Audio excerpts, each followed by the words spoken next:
All right, and for round 8, we decided to continue to follow AnnieDesu through his day 2 Swiss rounds, mainly because if he loses this, there's a pretty good shot he misses top cut. However, we did have 2 X and 1s drop for unforeseen circumstances, so there's a pretty good shot that some more X and 3s make this top cut than would usually. So, without further ado, let's get into AnnieDesu versus Koukin, round 8 of RuneCup number 2.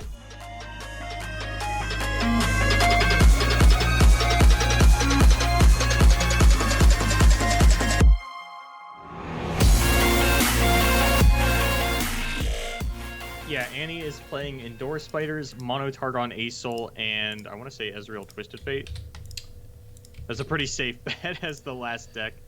Yeah, it's Ezreal, or sorry, Swain Twisted Fate, not Ezreal Twisted Fate. So I am curious to see then how this Mono Targon deck works out for Annie in this matchup, just because we have yet to really see a whole lot of Aesol. It looks like Annie is ready, queuing up the game. Game 1, AnnieDesu versus Koukin for round 8 here. If they win, they're in. If not, well, there's a big question mark. We don't really know. Oh, are we watching from Annie's perspective? Yeah, I can screen share. Yep, I got you. Okay. I'm still sitting here watching Koukin like, buddy, we are. It's like, what are you talking about? We are way ahead. We're in here. Talk about the game starting up. All right. So I got a little bit of future knowledge, so I'm gonna be able to tell you guys. Don't ruin it. Don't spoil it. Don't do it. All right, so we have turn 1 here that we have no idea what's going to happen in the next couple of turns. Yeah, actually, you know what? I have my Millennium Eye is open today. I'm going to say that Koukin's got a couple of black market merchants, a static shock. See, that's the kind of casting greatness you get from Shit Just Works and Boulevard. All right, we're able to tell you what is in the opponent's hand because we're that good. We are that good at knowing and reading the opponent's hand. Decades have been spent honing this skill. Or we just have Millennium Puzzle, you know, it's one or the other. Yeah, I just have a Rubik's Cube. I don't know if it's millennial or anything, but if I can go ahead and solve that one, I can see into the future. I look at the Traveler so different now whenever I see it, now that I know that, like, Tyari is the Traveler. Like, I didn't put 2 and 2 together at first. Yeah. Well, that's nice little fun fact there. So he does go with Meteor Shower, though. We'll see if that's going to help him out here versus Koukin's, you know, Ezreal TF deck. I'm trying to... I feel like Ezreal decks typically do pretty well into Targon decks. Just kind of baseline. There's really not a lot of removal in Targon. If I stick down my Ezreal, it's going to stay there. I'm going to get consistent Mystic Shot value. As we had mentioned, the Leona doesn't really finish games that often, but if I can get a wide board and stun out the very small number of units that you have, I mean, that is an avenue to victory. I don't know how much the Celestials are going to play into this, and he does already have a kill spell for the Ezreal, if that is a route that Koukin ends up trying to go. But overall, I mean, the Riptide Rex is going to completely demolish the board of AnnieDesu. That's going to level the Ezreal. And I don't know that Annie's going to be able to handle that one. I think that there's too many high-priority removal targets because we've seen Twisted Fate sort of act as just a win condition against Targon. It is such a difficult card for them to deal with if they can't discover Celestial removal. Yeah, and that's why I think it is smart that Annie went ahead and grabbed that Meteor Shower that we see in hand. He is most likely going to need that, especially, you know, you have stuff like Black Market Merchant. Meteor Shower is great, you know, dealing that 1 damage to another unit. Black Market Merchants are prime for that. And then obviously the 4 damage will generally kill anything Koukin plays, even a Riptide Rex being at 4 health. So primo removal on the side of Annie grabbing that Meteor Shower. You see the block lined up with the Yordle Grifter here. Onto the... Okay, I feel... This is Solari Shield Bearer or Breaker? See, I wanted to say it was Breaker, but when you said Bearer, it sounded so correct. Yeah. Like, I feel like every time I go to say that card's name, I always second guess myself of which one it is. Okay, it is Shield Breaker. It's Shield Breaker. That's what I thought it was. Which seems odd, right? Because he gains 4 health when he's played, so you'd think he's bearing a shield, not breaking a shield. Maybe. Okay, but imagine this. He comes out with the tower shield, and then, you know, the turn ends, and he just drops it. Oh, okay. So you say, like, it breaks like, after the turn. Okay, I mean... Yeah. Maybe. Like, I can... Maybe. That's probably not how they play at all. Probably like, no, this is like, he's got a hammer that he calls shield. Yeah, there's probably some, like, entirely different lore story based around his shield, but... For now, that's the explanation you guys are getting, and we're sticking to it. So, all right, we have the keg getting summoned. Hold on, no, chat. It's not Shield Bear. I literally just looked it up. Don't do this to us. Don't do this to us. This is like the second tournament since the new set is dropped. All right, we got this. So we have the petty officer while Boulevard double and triple checks. Nope, it's Shield Bearer. Oh, way to go! Way to go! Breaker and Bearer have a lot of the same letters in them. All right, so back to my original statement then. That makes sense because he's bearing a shield. All right, we're good. We're good. Get wrecked, Boulevard. Breaker. You know what? Let's just take out the shield part. That's the one that like everyone's got a consensus on. We can kind of ignore that one. Oh wow, hold on. We're stupid too. It's in the deck tracker. Yeah, no, hold on. But I'm illiterate. Does nobody take that into account anymore? It's so funny because I'm so reliant on seeing deck lists too. I make that same mistake. Like I just ignore the fact there's even a deck tracker on the field. Well, I don't have my glasses on, so that's my. Oh, here we go. What do you have SJW? I have a legitimate excuse. I wear glasses and they're not on my face. No, I'm just an idiot. So I'm not gonna sugarcoat it. Not a bad excuse. That's not a bad. No one can fight you on that one. Fight me, all right? Argue it. You can't. So, oh man, we see the warrior coming out here. It looks like from Annie, he's deciding whether or not he does want to go ahead and play it. I mean, warrior seems decent here. I don't really think he gets punished by too much from the side of Koukin, but it does look like he's instead going to go with the mountain scryer. I'm not crazy about mountain scryer personally. Like I think it's good just as another. I almost said discover, but as just a way to get more celestial cards. But the whole like reducing cost by one. Do you think that it's super impactful a lot of the time, or no? Yes. Yeah. Yeah. I mean, also, I can forgive you for calling it discover for the first few weeks. Any casters out there that are still calling things minions or creatures, you get no love from me. It's unit. It's been follower. Like 6 months. Yeah. Actually, it's been like 8 months at this point. Call them units. If I hear minion one more time, I'm gonna flip my lid. That is a mistake I made a lot when the game first dropped. Minions, monsters. So used to monsters from Yu-Gi-Oh, minions from Hearthstone, right? No, yeah, Hearthstone. Yeah, Hearthstone. Too many card games up here in my noggin. So we do have the trickster here gonna go ahead and get an elusive hit in. So it's pretty nice that, speaking of the cost reduction, already getting this 3/3 down on the board a little bit earlier than usual, with it being costed at 2 this turn. Yeah, and I mean, Koukin doesn't really have a whole lot of removal for the Mountain Scryers, so if Annie can stack up on those, he's going to be able to get a lot of units down for a lot cheaper. I mean, the Warrior is absolutely insane at 3 mana. Yeah, wow. Yeah, a 5/5 with Challenger for 3 mana. Feels a little good, not going to lie. But Annie, for now, not worried about playing the Warrior, worried about protecting his life total. Going to line up some of these blocks. Going to keep the Mountain Scryer.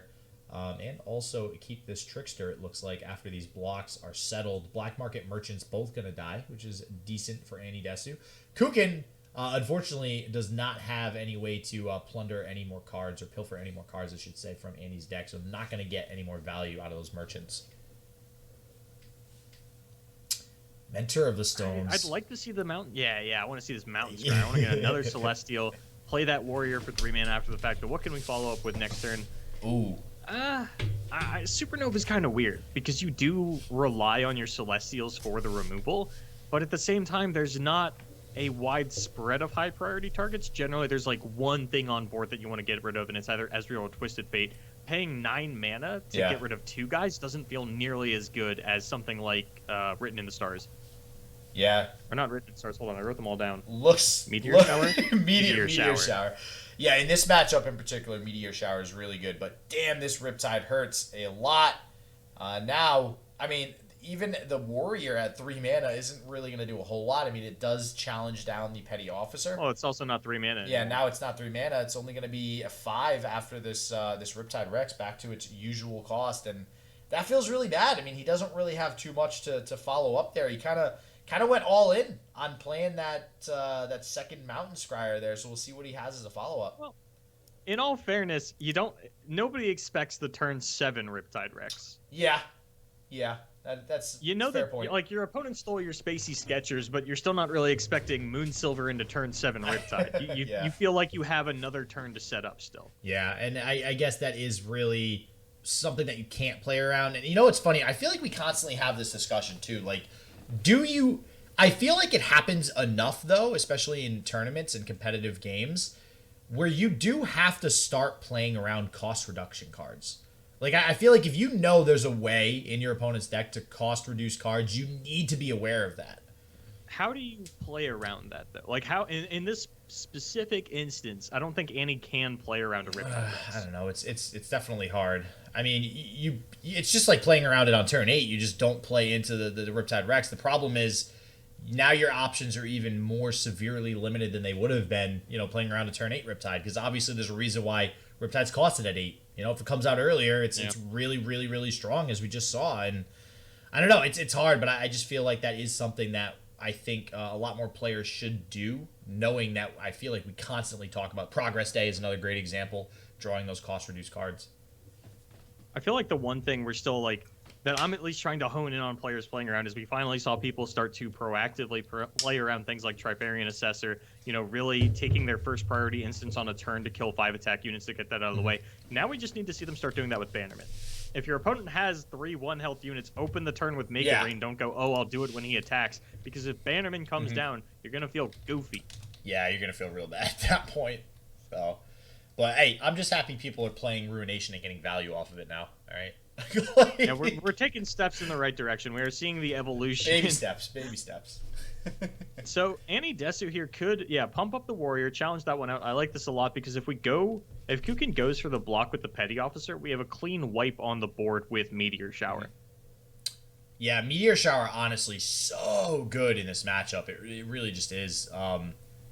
So it's good to see again. I really think that was a really good heads-up play early on here by AnnieDesu to grab that Meteor Shower, even though it might not have made an impact early on, which, clearly it hasn't. It's sitting to the left of his hand now. It hasn't really done much.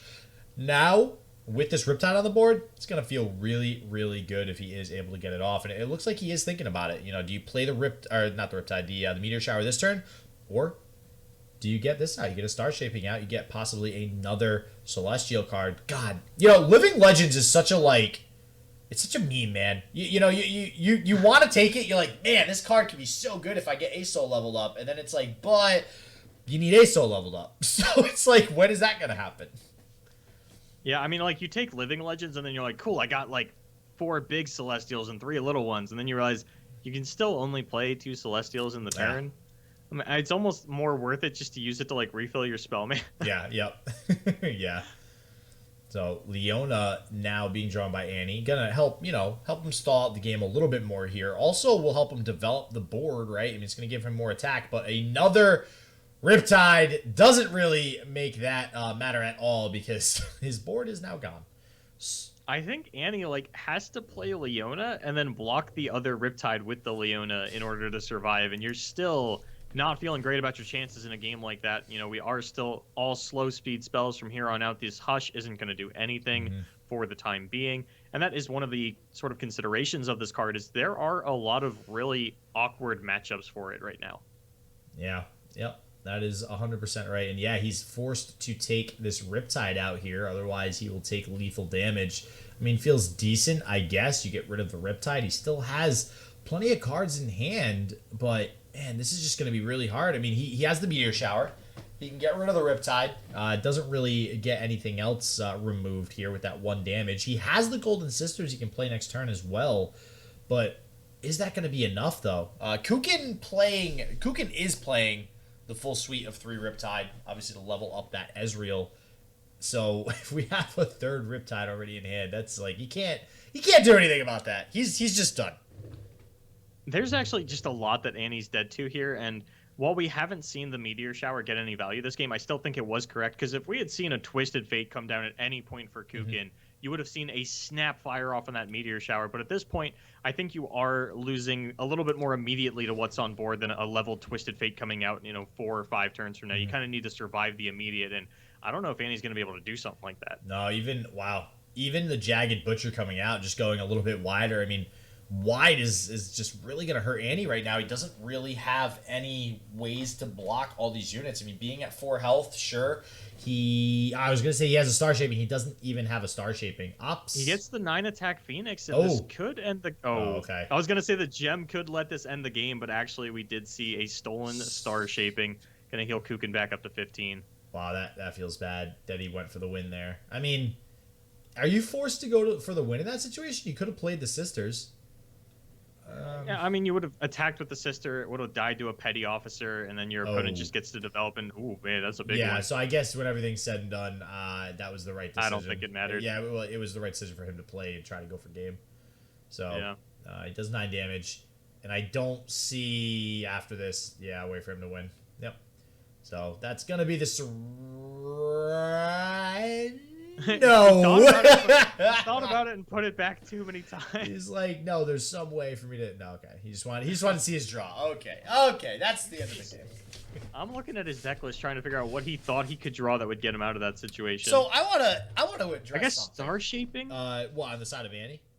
Yeah, star shaping would help. Probably the only thing. But I want to address something that chat is saying too, which is. Yep. Which has come up a lot more since Call of the Mountain is released, and that is Yoink being OP again. I'm not going to lie, Yoink has felt very, very, very strong when we've seen it throughout this tournament.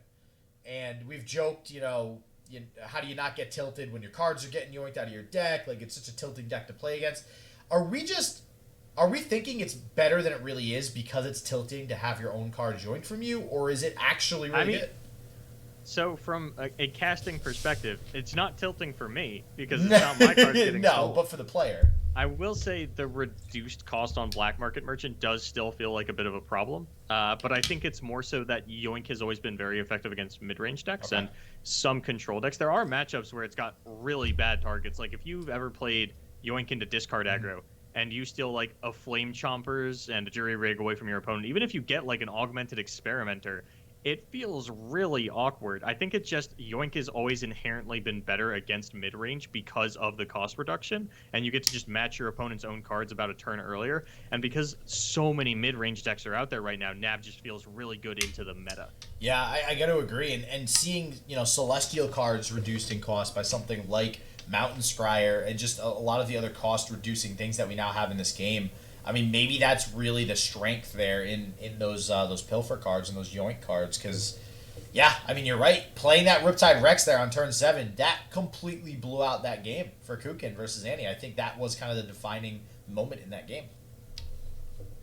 Yeah, and that one's even worse because it's like I stole your Spacey Sketcher and then hit a Moonsilver. Yeah, yep. Yeah, so you didn't get the cost reduction in the traditional way of Black Market Merchant. So yeah.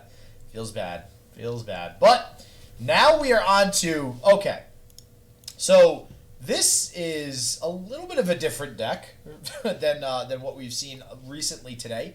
Leona Swain. So, I love Annie. Definitely hoping he makes top cut, but Koukin, he's playing Leona Swain. So he's got a little bit of a special place right now just because we have not seen this deck today. Unfortunately, no Yasuo, but I'll take it. It's Leona. We can take what we can get now with us Yasuo fans out there, and we'll see if this deck is able to take down AnnieDesu's Mono Targon deck. I think one of the more interesting things in Koukin's deck is the triple Calling Strike. Mm-hmm. We don't see any copies of that typically coming out of TF Swain, and it's not like Koukin has any additional ways to activate the Calling Strike. There's no Ice Veil Archers or anything like that. So I'm a little curious as to why he went with triple Calling Strike when we're not seeing it in non-Frostbite Swain decks and kind of how that one's been working out for him. Because I feel like Calling Strike does pair very well into this meta. There's a lot of Leona, there's a lot of Swain, there's a lot of Misfortune, there's a lot of 3-attack units coming out right now, and I'm a little surprised that TF Swain has been able to find the success it has without including any copies of a card like that. Well, you know what the problem, I think, is? When people think Calling Strike, they think exactly what you just mentioned, right? Leona and Swain just feels like a great Calling Strike target. But when they're leveled, Calling Strike can't kill them, and I think that's a real... not necessarily downside. I mean, that's the card. That's how it works. But it just feels really bad that, sure, it kills them early in the game, But a lot of times, late game is where Culling Strike, you really want it to make an impact, and it just can't do that against these cards. Spacey Sketcher drawn by AnnieDesu. We'll see if he's able to start invoking some stuff, or he might go for the Sunburst here this turn. What's more tilting? Yoink stealing your removal away from you, or Mono Targon decks removing all of your units consistently by just constantly randomly generating removal spells either through Invoke or Revoke? Oh, you mean like we saw yesterday with Sunburst by the Black Boss over and over and over again? Yeah. I lost count of how many randomly created Sunburst Black Boss ended up getting. I don't know, man. I feel like, so Sunburst, I remember seeing so many people talk about this card. Like when they were doing card reviews when everything was first revealed, and they're like, "This card's bad. Like Sunburst is terrible." And we don't necessarily see people main decking a ton of Sunburst all over the place, but damn, is this card strong when it's generated? Like we have seen this card do so many good things with not just the 6 damage, but that silence effect. I feel like it's kind of weird because you look at Sunburst and you kind of think, okay, this could be one of the cards that's kind of keeping Tarek out of the meta. Because he is a card that wants to play a lot of buffs onto himself, get a lot of value, and then, you know, I just silence him and blast him. There's nothing he can do about it. And it's... I mean, we're not seeing Sunburst in the main.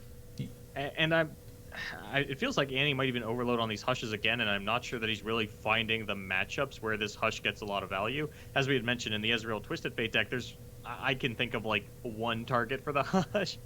I just want to turn off Ezreal for a turn. If it's something like the Twisted Fate, I mean, if I think you're going to draw a lot that turn, I can Hush it and try to prevent the level up, or if it's already leveled, I can try to turn off the cards. But overall, it's really awkward. And then looking at this Swain Leona deck, I mean, maybe I hit a Leviathan for a turn to stop the overwhelm because I don't have an opportunity to shut off the deal 3 at start of turn.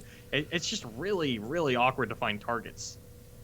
Well, we are gonna invoke some more Celestial shenanigans here on the side of Annie. We'll see what he decides to take. He lost to Moon Silver last game, essentially. Oh, here we go. We're gonna see the turn 8 ace. Oh, boy. Okay, that's a thing.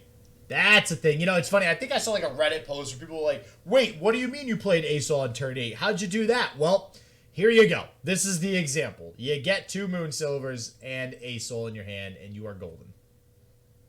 I don't think Annie... I think Annie actually has to behold the infinite and try to play a Celestial this turn, or he's not going to have a shot at actually leveling the Aesol.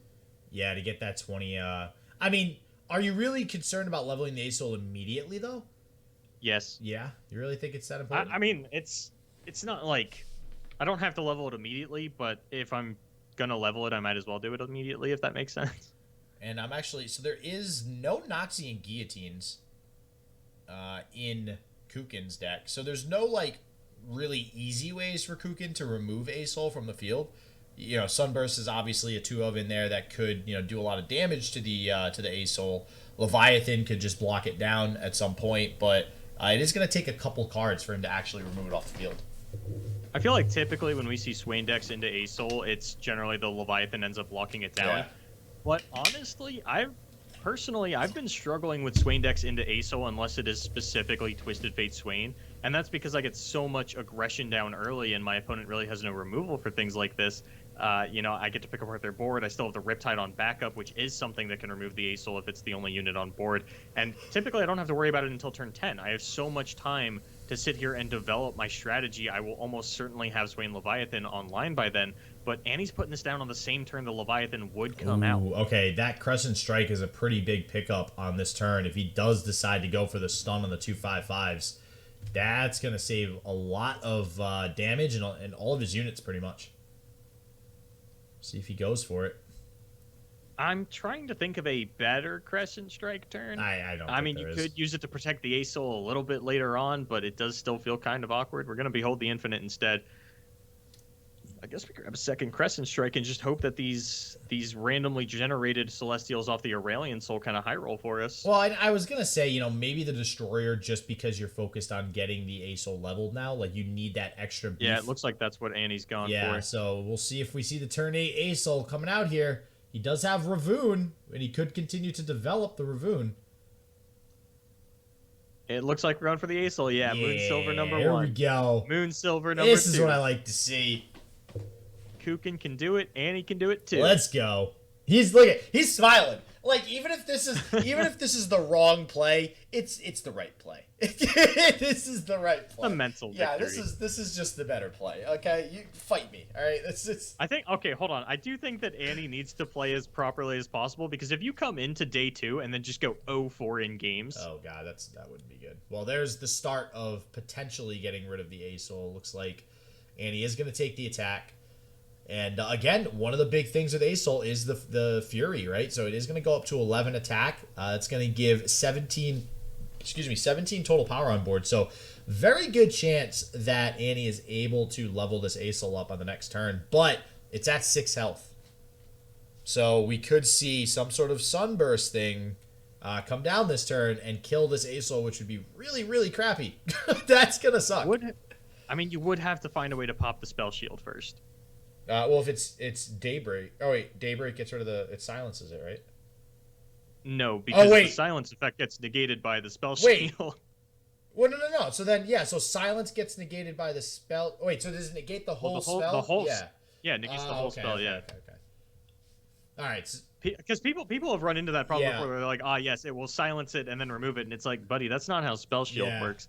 But the warrior will actually push this down to a pretty removable level. So if Koukin does just have 2 spells to throw at it, can get that one done, or just throw down the Swain this turn, start stunning out that A-Soul, who still is not going to level this turn based on what Annie has on board. He could play something though to get that bad boy leveled up. So it's I think. So he already passed priority, and I think Koukin might just be considering passing back to prevent the A-Soul level. Ooh. I mean, yeah, okay, but that means, so if he does that, that means Annie should have the read that there's no way for Koukin to remove this A-Soul right now. Unless, I mean, he could still have removal. You're playing around star shaping. Because that can hit units. Yeah. And if you throw 2 removal spells at this A-Soul and he star shapings it and then continues to develop the board into a leveled A-Soul, I do think that it was a relatively reasonable pass on the side of Koukin there. Yeah, now Annie just has a slew of options available to him now. So many, he's got plenty of big units, so I don't think leveling A-Soul is really an issue here. You can pretty much play anything minus the Solari Priestess, and it will level it, because right now he is chilling at a sweet 18 power. So playing the Mountain Scryer seems like a good option here, because you do still have the Moon Silver with the Destroyer to follow up if units start getting removed. Yeah, you could even Mountain Scryer, Moon Silver, the Immortal Fire. Yeah, yep. He snap took Supernova. Yeah, Supernova is the sort of the backbreaker against a Swain deck where I get to remove Leviathan and Swain all in one go, and that's just a little bit too much for a Swain deck to try and redevelop mana-wise. And it looks like Annie might just throw this down anyway. Koukin is smartly understanding that as the turns go on, my Leviathan is going to eventually kill you. You do have to do something about this. Yep, that sounds like any deck playing Swain Leviathan nowadays. That's kind of the gimmick that it has, and we'll see if Koukin is able to get this Leviathan to stick. But, Supernova, Supernova is probably one of the premier cards that you usually want to pull in the Celestial deck. When it's 9 mana, it's sometimes kind of difficult to get off a lot of times. I see it stuck in players' hands, but, at this point, he can actually play it for 7 mana if needed, so we'll see where this turn takes him. I think Annie's kind of stuck here because if you do play the Supernova now and Koukin follows up with another Leviathan, you are in a pretty rough spot, and you are not leveling the A-Soul? No, you are. Yeah, I think A-Soul's still one shot. No, I think that's 15. Oh, no, you're right. That's what I was going to say. Does Annie just pass here? And he does just pass. I think that's 100% the right move. If Koukin passes, A-Soul levels, and I think you're totally fine with the board state staying where it's at. Sure, you take 3 damage from the Leviathan, but nothing's getting stunned. You get your A-Soul leveled, and then next turn you're going to be able to remove any Leviathans with the Supernova. And yep, okay. Annie doesn't have any healing though, is sort of my concern. Because if Annie passes here, A-Soul levels, sure, you get to play all your Celestials for free. If you don't kill the Leviathan and then pass back, you're at 3. And I run Noxian Fervor, and we can play that game. I think you just pass again though. He just played Ravenous Flock. He's got to be removed. You just pass again. I think Koukin's kind of going, okay, if you have heal, I need to make you use it on the A-Soul. And here we go. We'll see if he's able to remove the A-Soul. Which, I mean, at this point, removing the A-Soul is really not terrible for Annie. He's gotten so much card generation off of not just the A-Soul, but just in general his hand. So this really just frees up board space. Now he can play something like Destroyer for 6 mana. Or even, again, the Phoenix there. I think the Supernova makes sense here now that, Koukin can't follow up with either another Leviathan or a copy of Swain. This is about as much value as you're going to get off of it. And, I mean, Annie still has the attack token. Yeah, and this preserves his life total better, too, right? Like you were saying. I mean, if he does take another 3 damage, it puts him at 6. He has no Star Shapings in his hand to kind of heal up like he wants to do. So, yeah, this does a lot for him here. And this, he can attack. I mean, assuming Koukin doesn't play anything else, he can pretty safely attack with everything but the Spacey Sketcher here. Yeah, I mean, what's Koukin going to play? Like another Solari Priestess that doesn't have Daybreak? Are we, what are we really looking at here in terms of actual options? There's another Shield Bearer, could be a Solari Soldier, but you're not getting the Daybreak effect off, so you are just kind of in an awkward spot. But, I mean, it's not like Annie's, A, pushing a lot of damage, B, is going to have a hard time closing out the game necessarily because, I mean, if you play Destroyer next turn and then the Immortal Fire the turn after, that's pretty close to the 18 damage your opponent's already sitting House Spider? I mean, we haven't really seen any come out this game, I think. But, I mean, I don't think you necessarily need to play House Spider. Okay, so there's actually the Culling Strike, though, on the Mountain Scryer, which I don't think Annie really cares too much about that. Does decide to take the attack and no block. I'm going to keep the 1/2 Solari Priestess around for a little while. This is a little scary for Koukin. If I read all of this correctly, I believe that Annie can get Destroyer up to 13 attack, can get Immortal Fire pretty close to that as well. Yeah, wow, he's at 4. I mean, if you play Moonsilver first and you're up to 12 attack on your Overwhelm unit, you play the Immortal Fire next turn, but I mean, he's going to be pretty low on life. Koukin gets down another Leviathan. We don't actually have an answer for that one. So if they're, depending on how many Noxian Fervors Koukin's got up his sleeve, he might just be able to win this one. Yeah, there is the potential, though. I mean, like you said, if Annie does go for something like Destroyer and the Immortal Fire next turn, you could just have game next turn if Koukin doesn't have an answer, doesn't have some way to remove, something like the Immortal Fire. So it's going to be interesting to see what Annie does decide to play here as far as units are concerned. If he does play something like Destroyer or the Immortal Fire, I imagine the Leviathan will not be attacking, but it is still going to poke that 3 damage through, which is going to be a problem, especially with Swain likely coming down next turn. Yeah, so I think he's going the route of, okay, let's see if I have enough for game next turn. Yeah, I mean, he's really close. And he can still get the Priestess down this turn and see what he can discover off of that. Oh, this is looking so sketchy. And Koukin doesn't run Hush, which would have come up really big against, this big Elusive and this big Destroyer and things of that nature. But, boy. Yeah, I mean, I don't know. I think Annie's in a good spot. I mean, he has 2 Elusive units on board. This Leviathan can't attack. He's going into his next turn with enough mana to play another really big Overwhelm unit. This is decent. I think he is in a pretty good spot to possibly win here. He could open attack as well. Play around something like a Leona out of Koukin. He does have 14 elusive damage. Well, does he need to play around Leona? So if you play the Destroyer and Leona comes out, it stuns your big elusive. Destroyer. What's the Destroyer's attack going to be at? Actually, I think the Destroyer might be bigger than the Immortal Phoenix. Yeah, so if the Destroyer's stunned, then he still has the elusive damage. I think you can actually... I think it's right to play the Destroyer here. Is there anything else besides Leona that you're really worried about? Like that slow speed? I don't think so. I don't think so. Not because... Yeah, probably Sunburst, but Koukin's already playing playing 2 copies. Sunburst can't kill Destroyer. Well, it could kill the Immortal Phoenix, and then you just block the Destroyer with the Leviathan. The Immortal Phoenix heals back to full. It gets silenced. Oh, that's right. Okay, see, now the shield... Now the silence... Yeah, now there is no spell shield, so we don't have to worry about that. So, yeah, okay. So, I guess you are only playing around Sunburst. We saw 1 come out already, right? Yeah, okay. We're actually going to discover a Celestial first. There's Arachnoid Sentry. Okay, yeah. That's bad. So, Arachnoid Sentry, actually another card we weren't thinking about. Play it over the Spacey Sketcher. Yeah. Stat efficiency. Every attack point matters in this game, okay? Yeah, and I mean, with the Destroyer having Spell Shield and the one sort of stun effect already being out, even if we play Leona here, it's just going to pop that Spell Shield, and I don't think there's anything Koukin can do to... I mean, he could block it with Leviathan. 9. That is... Ooh, what the? That's not what I expected. No, that wasn't what I expected. Is that in the No deck? way. No, that was a randomly generated card, I think. Yeah. I had to go check that one. Wow, yeah. So I thought that card was a lot better than it was. I did not realize that card loses its stats at end of turn. Yeah, I just thought it was a 6-mana 8/7 overwhelm, and I was like, honestly, that's kind of reasonable. It's just 1/1 bigger than Alpha Wildclaw, and it has to be the first card you play that turn. And nobody plays Alpha Wildclaw. Is it better if it's +1/+1? Wait, what? That's not correct. Does he know that Destroyer has? Wait, what's this? What is this card? He's got something.